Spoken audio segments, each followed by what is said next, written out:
ഇതെന്താ വെച്ചാ കയ്യില് പഴുത്തു പോയോ അതോ ഇതെന്താ ഇത്? ഓ ജെനി, ഞാൻ ഇപ്പൊ ഇതൊന്ന് നോക്കുമായിരുന്നു പുറകിലോട്ട് വന്നപ്പോഴേ.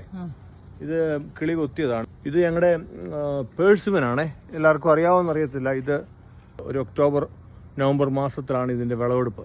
ഒക്ടോബർ ലാസ്റ്റ് ഒക്കെ ആകുമ്പോഴത്തേക്ക് പഴുക്കും. ഇത് പഴുത്ത് വരുന്നുണ്ട്. ഇത് കണ്ടോ, കായുണ്ടോ? ഇതുണ്ട്. ഒത്തിരി കായില്ല ഈ വർഷം. ഇല്ല, ഒത്തിരി കായില്ല. ഇത് ഒത്തിരി ഉണ്ടായിരുന്നേ. ഒത്തിരി ഉണ്ടായെന്ന് വെച്ചാൽ അരി വാരി പുത്തിയ പോലെ ഇത് ഒത്തിരി കായ ഉണ്ടായിരുന്നു. പക്ഷെ ഞങ്ങൾക്കിപ്പോൾ ഒരു കൂടി വന്നാൽ ഇത് വലുപ്പം വെക്കും തോറും ഇതൊക്കെ പൊഴിയും. ഞങ്ങൾക്കൊരു 15 കായ അല്ലെ 20 കായ് കൂടുതലില്ല ഇതിൽ ഈ പ്രാവശ്യം. കഴിഞ്ഞ പ്രാവശ്യം അതിൽ കൂടുതലുണ്ടായിരുന്നു. എന്താണെന്ന് അറിയത്തില്ല, അതിന്റെ ഇലയൊക്കെ കണ്ടില്ല. എന്തോ ക്ലൈമറ്റിന്റെ പ്രശ്നമൊക്കെ ആയിരിക്കാം. പക്ഷേ ഇത് ജയന്റ് ഫുയു എന്ന് പറയും. ഇത് വെറൈറ്റിയാണ്. ഇതാണ് നല്ലത്. ഈ പേഴ്സിമനാണ് നല്ലത്. അപ്പോൾ ഇത് കഴിച്ചിട്ടുള്ളവരൊക്കെ അല്ലെങ്കിൽ ഇത് കണ്ടിട്ടുള്ളവർ ഈ ഫ്രൂട്ട്, എനിക്ക് തോന്നുന്നു ഇപ്പോൾ ഇന്ത്യയിലും ഉണ്ടെന്നൊക്കെ പറയുന്നത് കേൾക്കാം.